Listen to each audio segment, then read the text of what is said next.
দেখছেন বাংলা বার্তা, সত্য খবর এখন আপনার নাগালে। আমাদের চ্যানেলটি সাবস্ক্রাইব করুন, দেখতে থাকুন, সঙ্গে থাকুন। আজকে আমি পার্ট 1টা কেন করেছি, আমি আপনাদের সকলের প্রশ্নের উত্তর আমার একসাথেই বেরোবে। আমার কথাতে আপনাদের উত্তরও চলে যাবে, প্রশ্ন চলে যাবে, প্রশ্ন করার প্রয়োজন লাগবে না।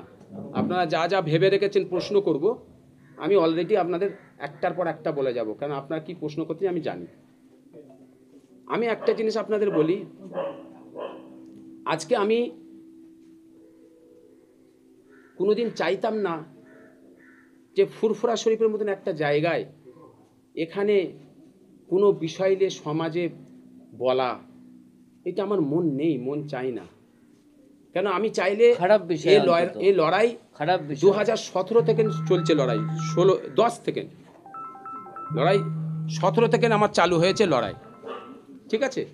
2017 থেকে আমার লড়াই চলছে। এর আগে বহুত প্রতারক আছে, বহুত ঘটনা আছে, আমি বলতে পারতাম, কিন্তু এইটা কাকে দেব?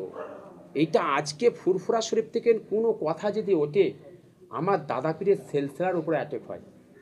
কেন আমরা সকলে ফুরফুরা বাসী, শুধু আমি বলে নয়, কোনো পীরজাদা পিসাব বলে নয়, ফুরফুরা থেকে কোনো যদি একটা মানুষের কোনো কথা যদি সমাজে সোশ্যাল মিডিয়ায় যদি তোলা হয়, বলা হয়, তো একটা মানুষের কাছে একটা ফুরফুরার নামে বদনাম এসে যায়, ফুরফুরার কথা তুলে ধরে, অথচ ফুরফুরার মধ্যে নেই। এই ব্যবসা আমার নিজস্ব বিজনেস, এর সঙ্গে ফুরফুরা পীর সাহেব, পীরজাদা, অলি, দরবার নিয়ে কোনো সংযোগ নেই। এটা আমার নিজের পার্সোনাল বিজনেস, সিভিল ডিসপুট, আমার নিজস্ব ব্যবসা। ব্যবসা মানুষের সাথে হতে পারে। আজকে আপনি আমার নামে খামাখায় আপনি করে দিলেন, আর একজন আর এক নামে করবে। এই আজকে আমার লড়াই, এই লড়াই চলতে থাকবে। আমার ব্যবসা আজকে একটা ব্যবসা নয়। কিন্তু ভাইজান একটা আমি বললাম কি পার্ট 1, আমি আপনাদের আজকে কোনো প্রশ্নের উত্তর দেবো না, আমার জাস্ট এইটাকে তুলে ধরার ছিল, ঢেলে দিলাম, হয়ে গেল।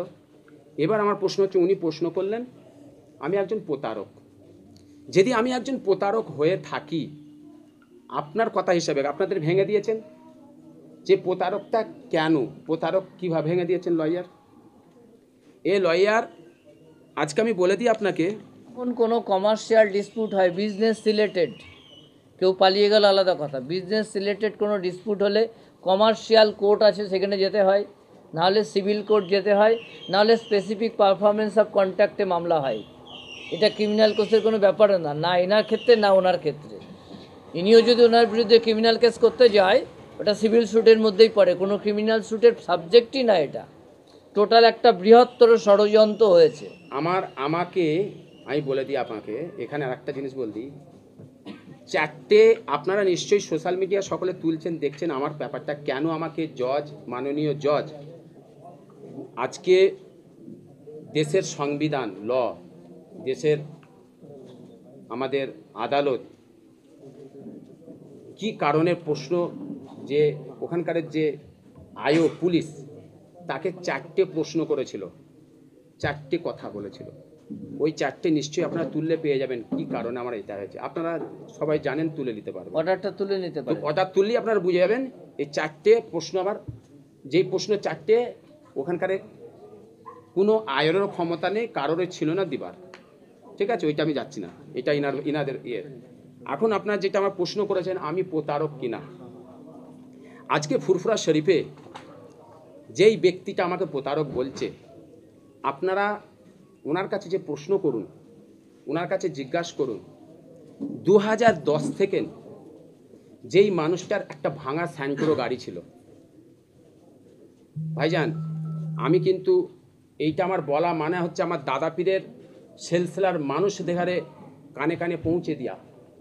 আজকে দাদা পীরের সেলসেলার মানুষ, বাংলার মানুষ প্রশ্ন করবে, আপনারা শুধু কাদা ছোঁড়াছুড়ি করবেন? আজকে বাবা যেই কথাটা বলেছে বলে আপনিও বলবেন না? আমি ওর জন্য বসিনি। আজকে আমাকে যেভাবে মানে প্রতারক বানানো হয়েছে, আজকে যেভাবে আমাকে সমাজকে নষ্ট, বিজনেস ব্যবসা করতেই পারে, আমি তার পাশের বাড়ি, তার বাড়ির লোক, তার বোন, সে তার ঘরে এসে আমাকে যদি একবার জিজ্ঞাসা করতো যে ভাই কি ব্যাপারটা, জিজ্ঞাসা তো করতে পারতো। কেন আমার বাড়ি তো ফুরফুরা শরীফ বেলপাড়া, এটা একটা মহল্লা, তার ভাঙা একটা স্যান্ট্রো গাড়ি ছিল, ভাঙা স্যান্ট্রো গাড়ি। আজকে সে কিছু কম নামে বেনামে 100 কোটি টাকার মালিক। কোথা থেকে হলো? কোনো জলসা করে একটু এক মিনিট এক্ষুনি আমার কথা বলতে দেন। জলসা করে কেউ এত টাকার সম্পত্তি হতে আপনারা গিয়ে দেখে নিতে পারেন, তার বাড়ি ঘর নামে বেনামে এই প্রুফ কিন্তু আমি দেবো। দ্বিতীয় পার্টি আজকে শুনে রাখেন, এটা চ্যালেঞ্জ। কেন আমার দাদা পীরের সেলসেলার যে ক্ষতি করবে এ বান্দা তার পিছনে সবসময় থাকবে মত পিয়ন। তো আমি জানি সে আমাকে মেরে দেবে, সে আমাকে ধুমকি দিয়েছে। আমার বাড়িতে এসে আমার কাছে তারও প্রুফ আছে, প্রুফ ছাড়া কথা বলছি না। আমার কলার ধরে আমাকে এনে মারতে এসেছিল 2-3 জনকে নিয়ে আমার বাড়ির সামনে।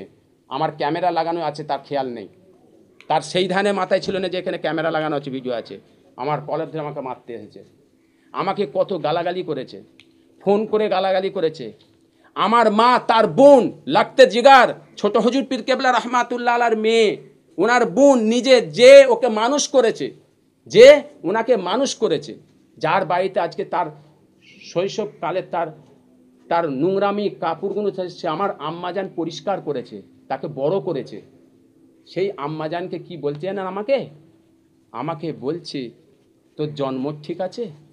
আমার আম্মাজানকে যখন আমি এসে শোনালাম, আমার আম্মাজানের চোখ ভরা পানি। আমার আম্মাজান অন্য চিন্তা করে, আমার আম্মাজান বললে আমার আব্বাজানকে এরম বললো, আমার আব্বাজানকে এরকম বললো। তো তুমি সবর করো, আমার আম্মাজান কথা দিয়েছিলেন তুমি সবর করো, তুমি সবর করলাও আল্লাহ এর ফায়সাল্লা করবে। সেই আমি চুপ করেছিলাম। আমি কোনোদিন, তিনি আমার বড়, আমি কোনোদিন তানাকে এইসব কথা বলিনি। অনেক ঘটনা আছে, আমার সাথে অনেক কিছু করেছে। কেন করেছে?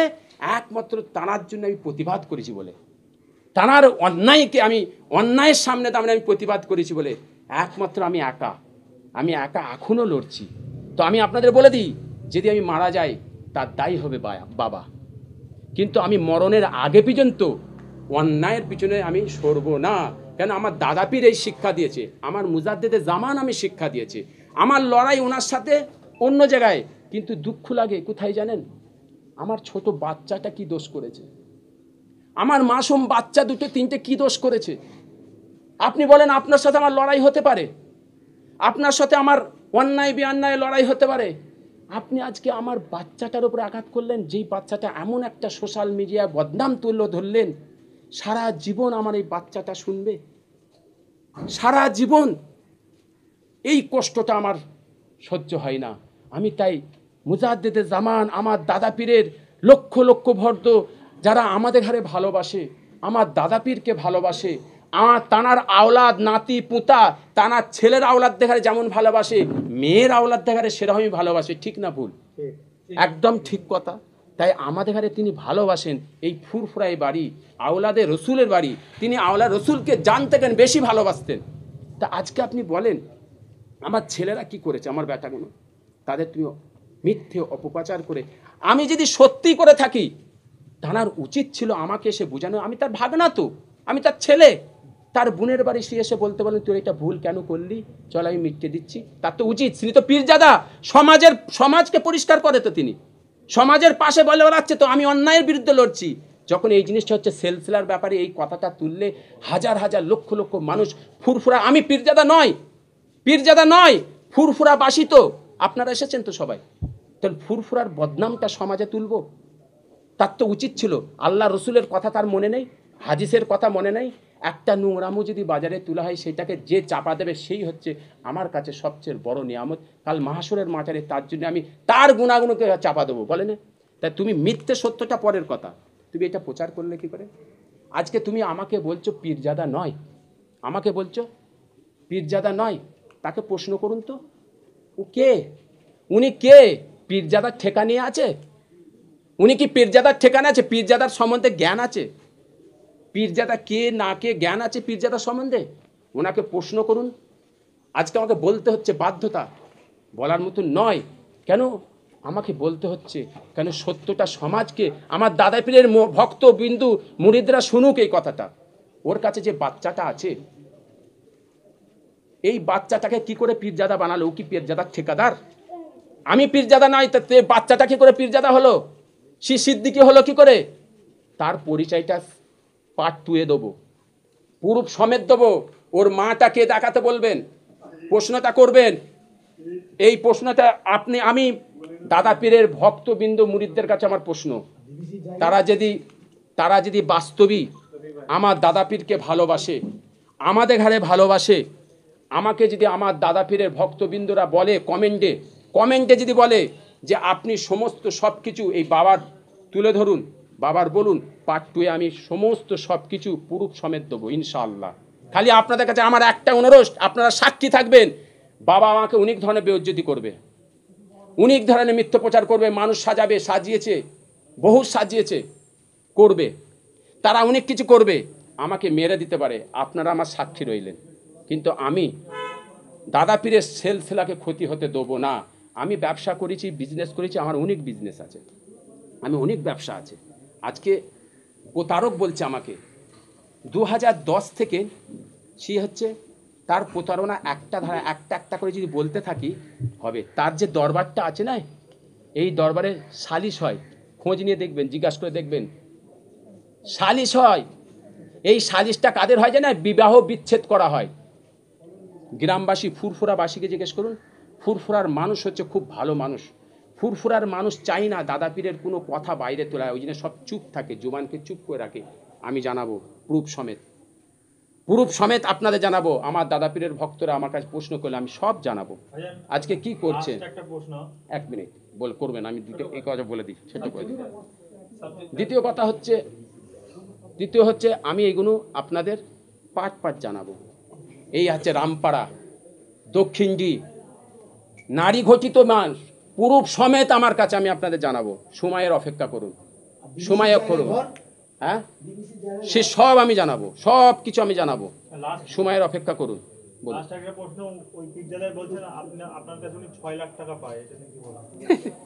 6 লক্ষ টাকা, 6 লক্ষ টাকা যেই মানুষটাকে, হ্যাঁ, পাখি কি মাছ খায়? সব পাখি মাছ খায়, মাছ রাঙার দোষ হয়।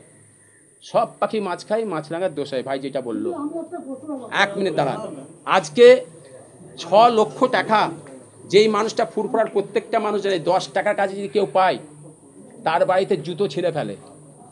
আজকে আমি এখানে চ্যালেঞ্জ দিয়ে বলছি, ওনাকে জিজ্ঞেস করে দেখবেন, ওনাকে বলবেন এই 6 লক্ষ টাকা যদি ওনার প্রুফ দিতে পারে, আমি তার ডবল টাকা ওনাকে দেবো। এবং ওনাকে এইটাও বলবেন প্রুফ সমেত আমার কাছে আছে 15 লক্ষ টাকা ওনার কাছে আমি পাবো। ওই 15 লক্ষ টাকা চাওয়ার জন্যে উনি আমাকে 6 লক্ষ টাকা চেপে রেখেছে। এটা আমার সাথে একা নাই, কয়েকশো মানুষের সাথে ফুরফুরা ভাইয়ের সাথে করেছে। কেউ যদি টাকা পায়, চাইতে যায়, তাকে এমন চাপ দেবে, এমন কিছু বলবে, সে অটোমেটিকলি চুপ হয়ে যাবে। এরকম বহুত ঘটনা আছে, আগামীতে আমি আরও বলবো, নেক্সটে আমি বলবো। আমার প্রশ্ন হচ্ছে আপনাদের কাছে, এই যে হাইকোর্টের একজন লয়ার, উকিল, কি নাম ওনার, উনি কি বলছে জানেন? আলী আফজাল সাহেব বলছে যে এই বাবা হচ্ছে মেয়ে কেলেঙ্কারিতে, মেয়ের পাচারকারী আছে, আমার কাছে প্রুফ আছে। উনি যদি সত্যিকারের পীরজাদা হয়, ওই লয়ারকে ধরতে বলেন, কেস করুক, কেস করে প্রমাণ দিক। নাজিয়া ইলাহি ওপেন বলছে আমার সাথে কথা হয়েছে, আমি বলবো না আগে, আমি প্রুফ দেবো। পার্ট 2 কথা হবে এগুলো, এরপরে পার্ট 2 বলবো।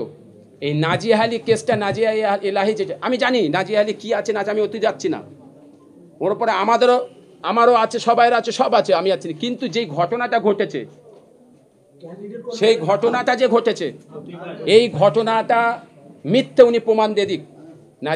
নাজিয়া ইলাহির নামে এটা করতে বলেন। দ্বিতীয় কথা হচ্ছে, উনি বলুক 24 পরগনা আপনার এরিয়ায় যত ভাটা আছে, সব ভাটাওয়ালার কাছে চলে যাবেন, জিজ্ঞেস করবেন, প্রত্যেকটা ভাটাওয়ালার কাছ থেকে 20,000 টাকা করে নিয়েছিল।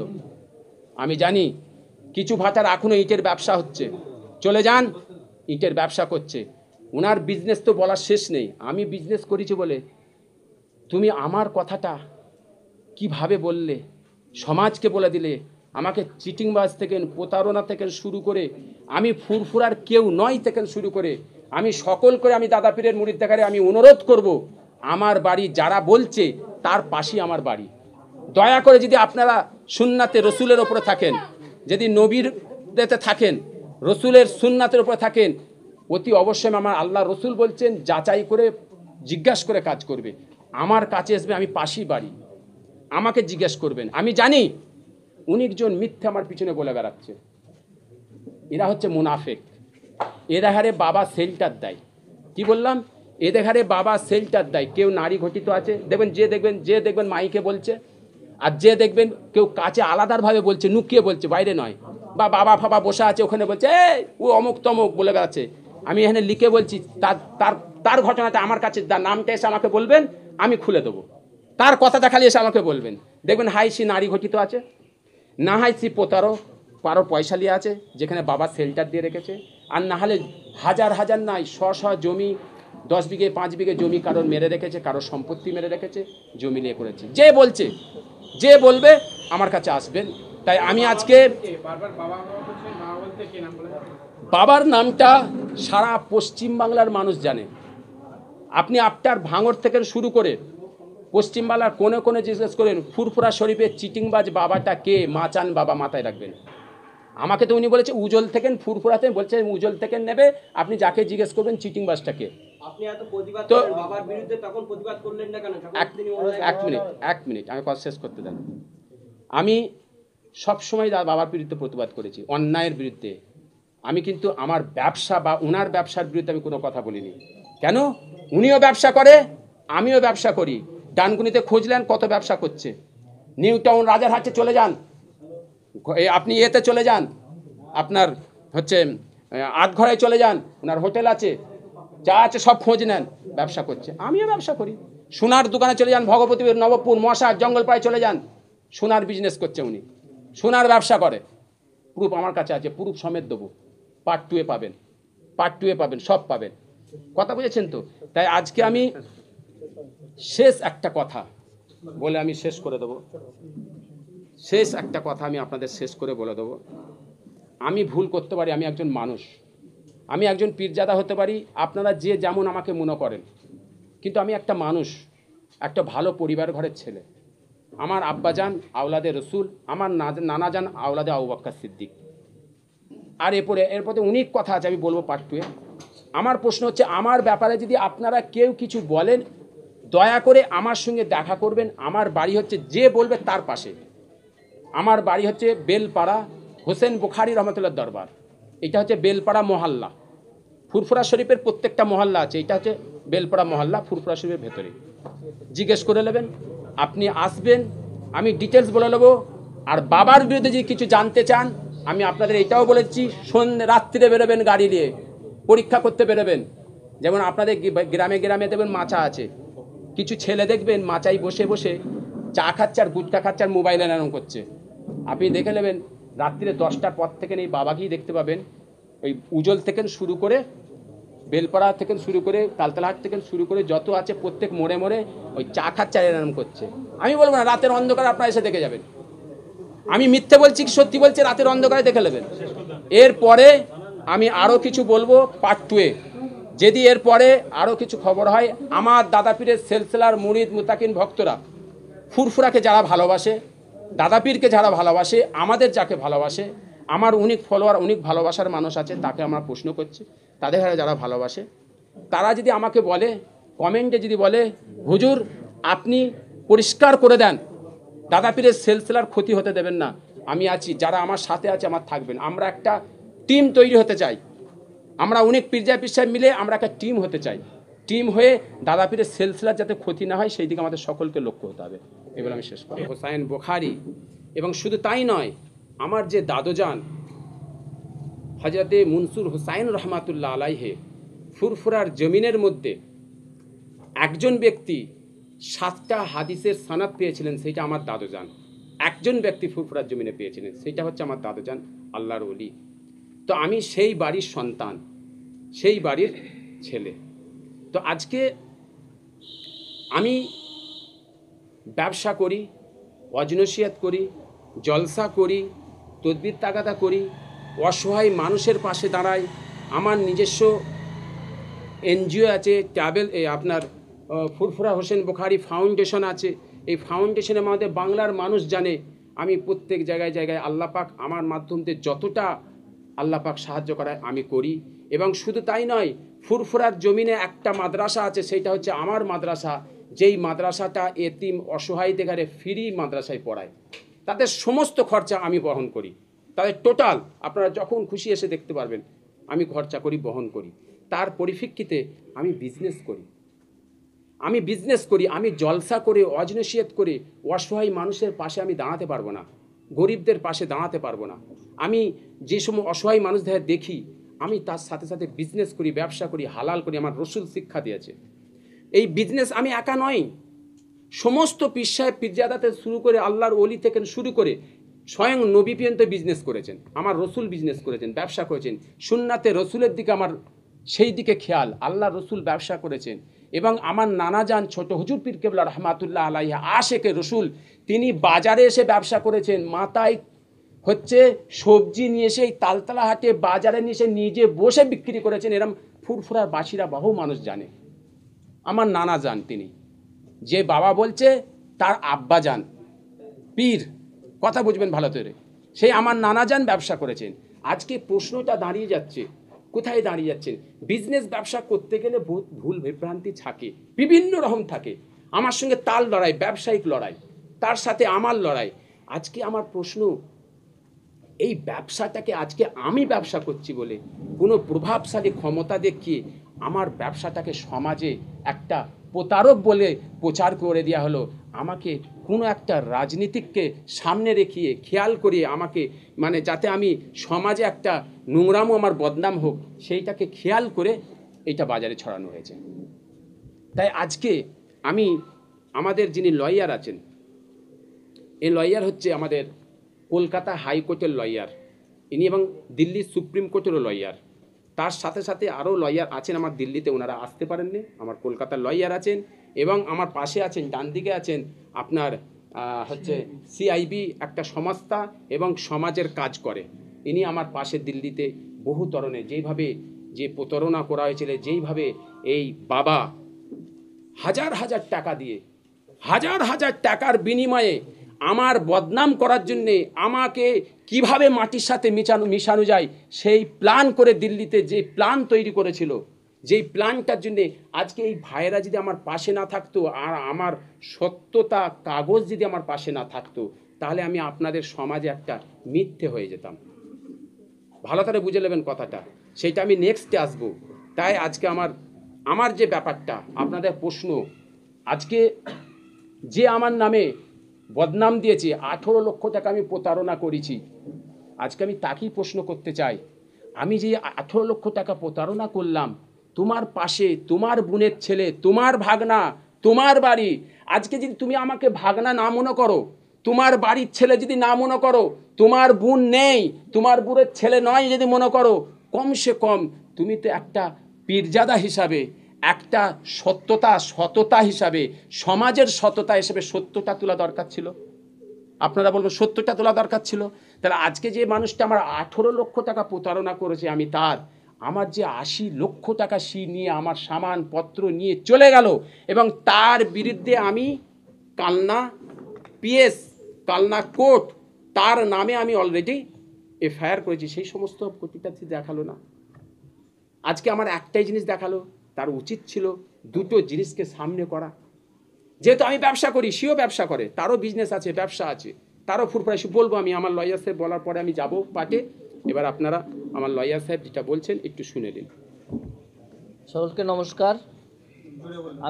সকলকে নমস্কার।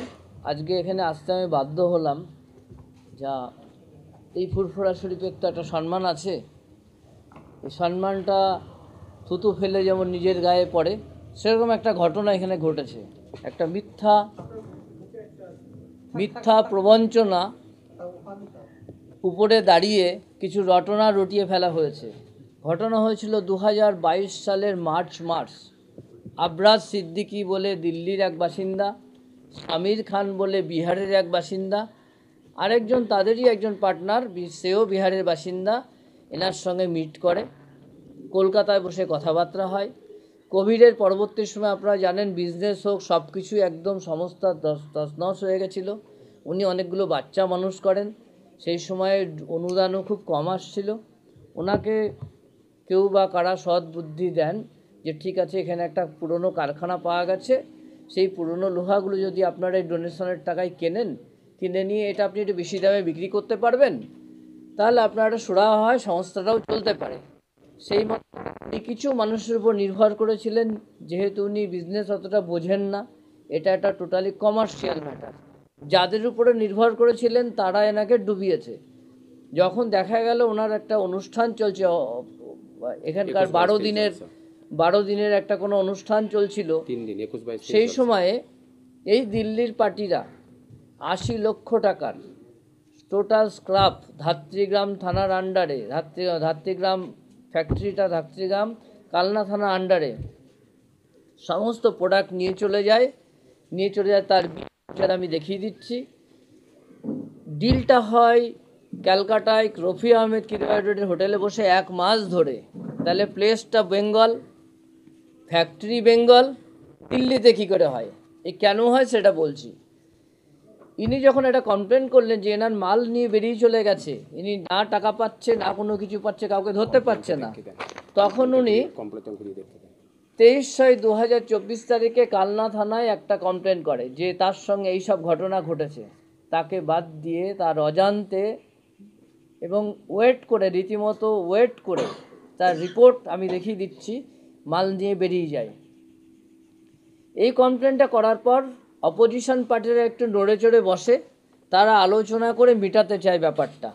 এই আলোচনা চলাকালীন সময় 3-4 বার বসে যখন সেটেল হলো না, তখন ওনার তরফ থেকে আমাদেরই একজন কলিগ একটা লিগ্যাল নোটিশ ধরায়, তার নাম মহিদুল ইসলাম, অপোজিশনকে, যে তুমি এটা সেটেল করবে ভালো, না হলে তোমার বিরুদ্ধে স্টেপ করা হবে। এই নোটিশটা 2024 সালে যখন সার্ভ হয়, ও এই নোটিশের হাত থেকে বাঁচার জন্য হঠাৎ করে সারিতা বিহার থানাতে একটা এফআইআর করে দেয় ওনার নামে। আপনারা নিশ্চয়ই জানেন, যদি ফ্যাক্টরি এখানে হয়, বিজনেস ডিল এখানে হয়, 1 মাস ধরে কলকাতায় থেকে কথাবার্তা ফাইনাল হয়, ট্রানজাকশান কলকাতা হয়, তাহলে দিল্লিতে কি করে এফআইআর হয়? এটা কোর্ট, দিল্লির কোর্ট এটা ধরেছে, অবজারভেশনে দিয়েছে যে এই মামলা কি করে দিল্লিতে হয়। তারপরে যখন আমরা জানতে পারি, আমরা আবার ঘুরিয়ে কালনা থানাতে এই পুরনো কাগজের ভিত্তিতে এবং পুরনো কমপ্লেনের ভিত্তিতে কালনা থানাতে ওই ব্যক্তিদের বিরুদ্ধে অনেকগুলো সেকশন দিয়ে এফআইআর করা হয়েছে। শুধু তাই নয়, কালনা কোর্টে এই যে 80 লক্ষ টাকা মেরে নিয়ে চলে গেল, তার বিরুদ্ধে একটা সিভিল স্যুটও করে দেওয়া হয়েছে কালনা থানাতে, সিভিল স্যুট নাম্বার 52/2025। এই হলো আসল সত্য ঘটনা। এবং এনাকে ফলসলি মান সম্মান হানি করার জন্য এই কাহিনীটা করা হয়েছে। এর পেছনে একটা গভীর চক্রান্ত, যেটাকে ওই ভদ্রলোকদের দিয়ে যারা দিল্লির বাসিন্দা আছেন, বিহারের বাসিন্দা আছেন। এবং ফর্চুনেটলি একটা ঘটনাও আছে, এই যাদের বিরুদ্ধে আমরা এফআইআর করেছি বা যারা এই ঘটনার সঙ্গে যুক্ত, তাদের একজন অলরেডি সাক্ষী হওয়ার জন্য চলে এসছে, তার নাম সমীর খান। সে এই কেসে হুজুরের হয়ে সাক্ষী দিতে রাজি হয়ে গেছে। যারা আমাদের এফআইআরে আছে, আমাদের সিভিল স্যুটেও আছে, যারা আবার ওর কেসেও আছে, দিল্লির কেসে। এ হলো ফ্যাক্ট। ওনাকে একেবারে ব্যক্তিগত আক্রমণ, ব্যক্তিগতভাবে ধসিয়ে দেওয়ার জন্য এই মামলাটা করা হয়েছে। যা যা বলা হলো, এবার আপনাদের মাল নিয়ে যাওয়ার রসিদগুলো দেখায়। মাল তো আর এমনি বেরোয় না, ফ্যাক্টরি থেকে চালান করে মাল বেরোয়। এরকম 80 লক্ষ টাকার মাল চালান করে নিয়ে চলে গেছে ওনার অজান্তে। তাহলে উনি 80 লক্ষ টাকাও লস গেল, ওনার ইনভেস্টমেন্ট লস গেল, আবার ওনার বিরুদ্ধে একটা মিথ্যা মামলা করা হলো। যদিও সেই মামলা দাঁড়াবে না, অবস্থা খুবই খারাপ আছে মামলার। এখন ওই আসামি অ্যারেস্ট হওয়ার পথে, যারা মামলা করেছে। এই হলো ঘটনা। সিআইবি আমি যখন নামি, এই সিআইবি এরা সব বেসিক্যালি ক্রাইম নিয়ে কাজ করে, ক্রাইম নিয়ে, সমাজে যা ক্রাইম হয় সেটা নিয়েই কাজ করে। এই সিআইবির নিজস্ব প্যানেল লয়ার ওখানে আছে। সেই প্যানেল লয়ার এবং এই গ্রুপটা মিলে এরা তো বাইরে কিছু করতে পারবে না, যা করেছে অফিসিয়ালি লিগ্যালি পুলিশ এবং কোর্টকে মুভ করিয়েছে। প্রশ্ন ছুটছি যে ওয়েস্ট বেঙ্গলের চিফ নারায়ণ বিশ্বাস হ্যাঁ। কিভাবে আপনাদের কাছে যে আসলো কিভাবে মুভ করেছেন কি বলবেন এই বিষয়ে? এখন ওইটা ছোট্ট করে এক কথায় বলে দিন, ছোট্ট করে একটা কথা বলে দিন। Legal battle. কামারপুকুরে একটা অফিস আছে সিআইবির। নমস্কার, আমি নারায়ণ বিশ্বাস, ORG ওয়েস্ট বেঙ্গল সিআইবি। আমার কামারপুকুর হুগলিতে আমাদের একটা অফিস আছে। ওই হুগলিতে আমাদের ডিস্ট্রিক্ট সেক্রেটারি আছে রেয়াজুল মল্লিক। উনি আমাকে একদিন ফোনে জানায় যে এরকম একটা মিথ্যা কেসে একজনকে বদনাম রটানো হচ্ছে, এই হুজুর নাজিমুদ্দিনের নাম বলে।